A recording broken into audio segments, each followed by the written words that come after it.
I do not consider myself to be paternal. The thought of having to look after a little human that is barely capable of functioning without adult assistance used to baffle me.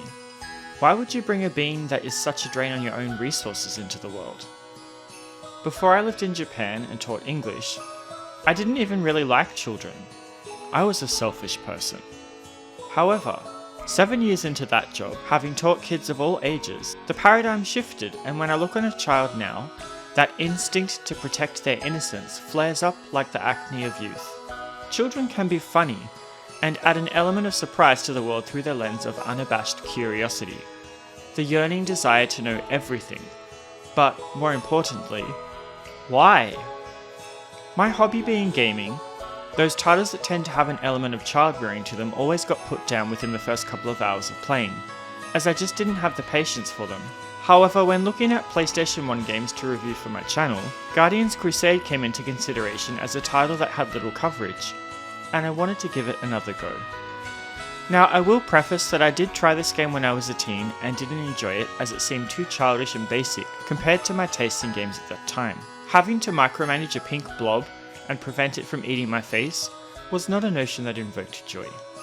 So, upon revisiting, here's my review of Guardians Crusade some 19 years later, played with the experience of the inherent responsibility of being a functional adult.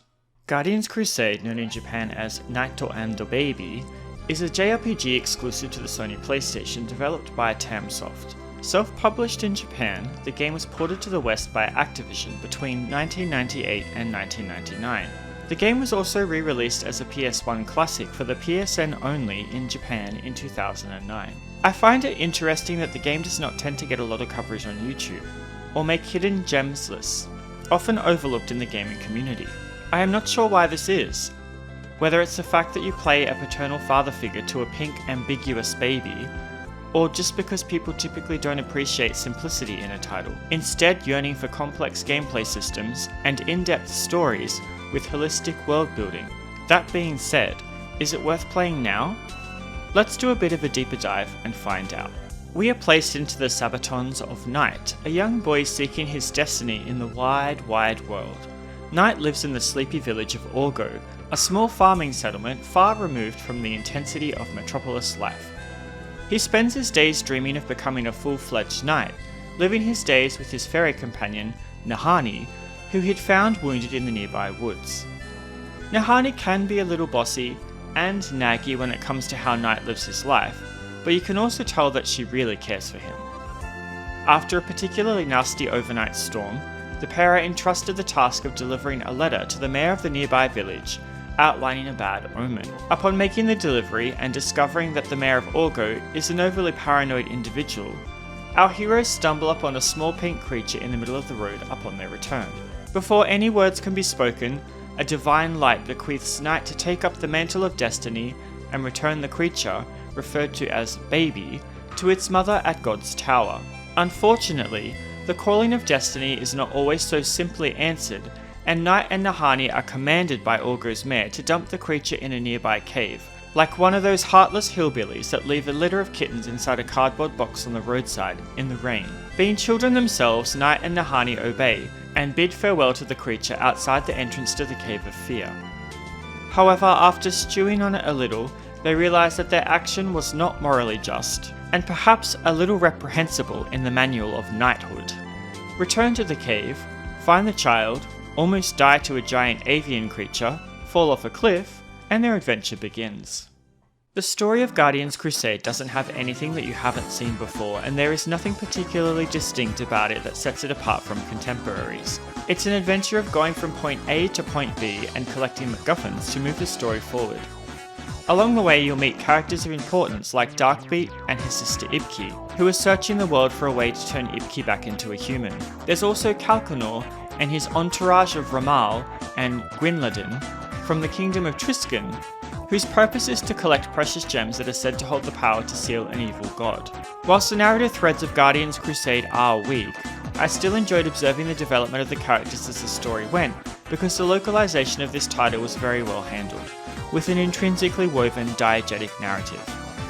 I also enjoyed the underlying moral that you shouldn't just blindly follow someone's advice without doing your own research first, something that seems all too real and close to home, considering recent world events. The world of Guardians Crusade is large and unique. The entire outdoor area is interconnected as one giant map. There are no load times on the overworld unless you enter a building or a cave or are pulled into a battle, and I thought that this was impressive, considering that the game was made for the Sony PlayStation, a system with limited hardware capabilities. Whilst exploring hostile areas, you'll note the ghost-like creatures floating around. These come in 3 varieties.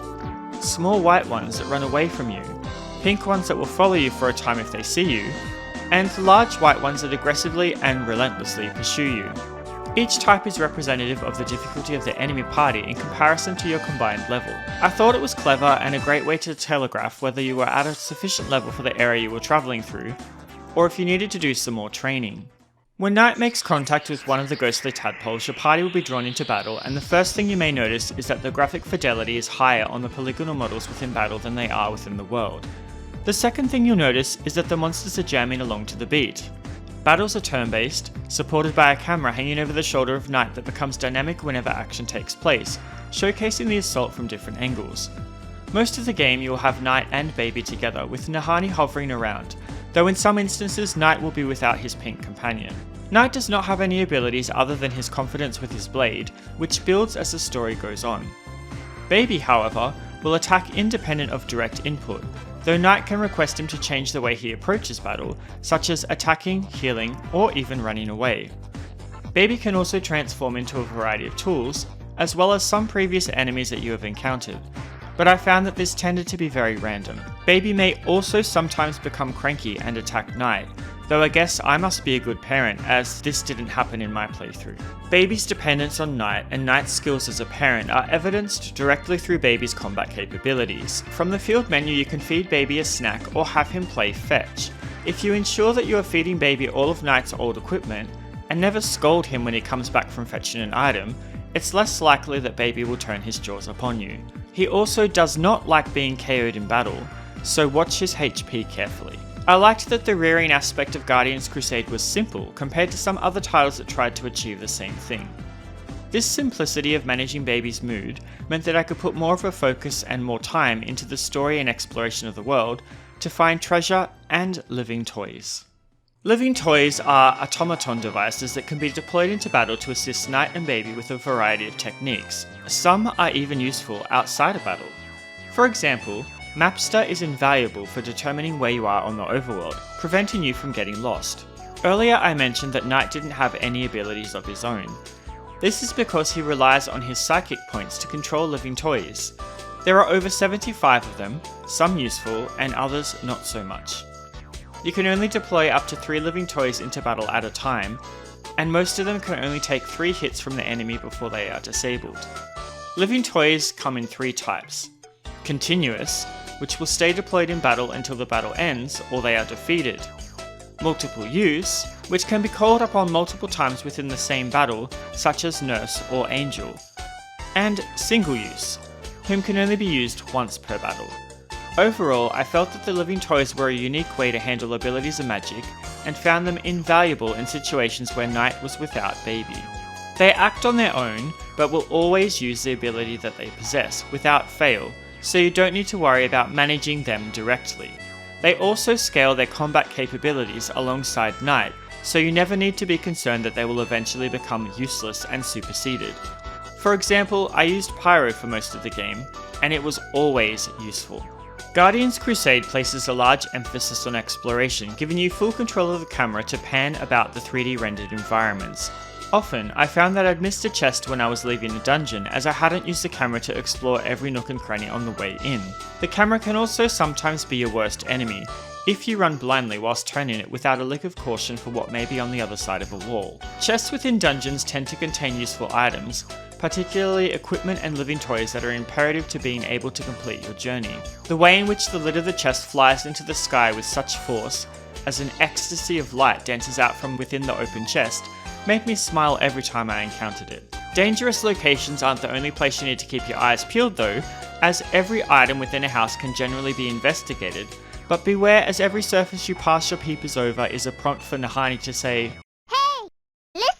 But seriously, she often has something to say, whether it be home decorating tips or chastising Knight for not being as chivalrous as his namesake would imply him to be.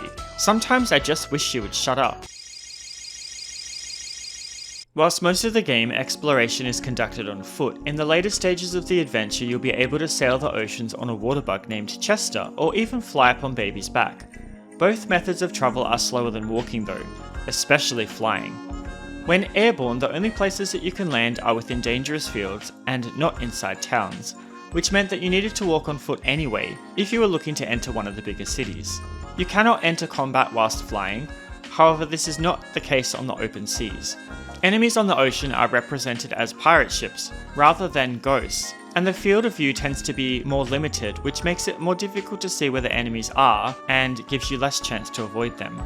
I typically didn't like the ocean or air modes of transportation in this game, preferring to use Knight's reliable and sturdy legs to get us around. And despite preliminary appearances of skipping leg day, his endurance is insane. Compared to contemporary titles on the Sony PlayStation that opted for polygonal sprites on pre-rendered 3D backgrounds, Guardians Crusade sadly falls a little short.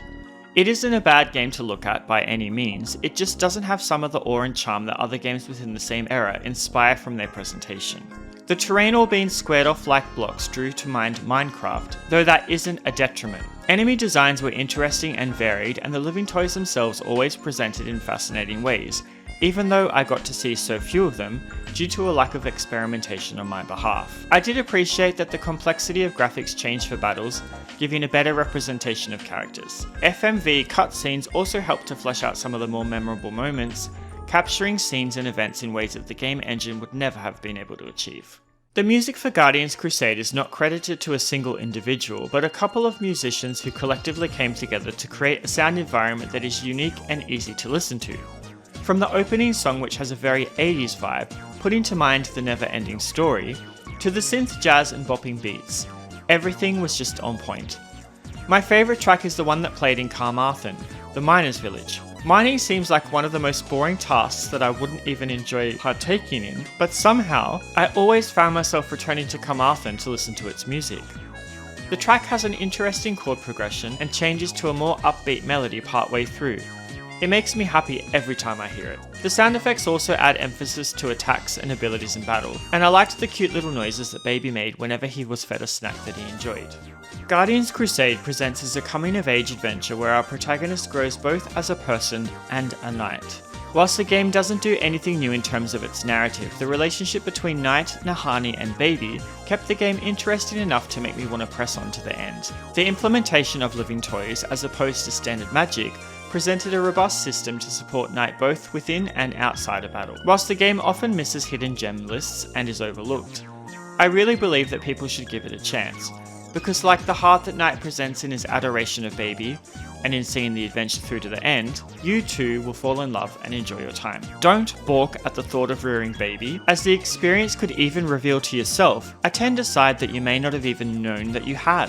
By the way, what are some games that you consider hidden gems that others often overlook? Let me know in the comments. This has been Benoit with a review of Guardians Crusade for the Sony PlayStation. If you enjoyed this video, please like and subscribe for more great JRPG content. As always, thanks for taking the time to watch my videos, I really appreciate it. Take care of yourselves, and bye bye for now.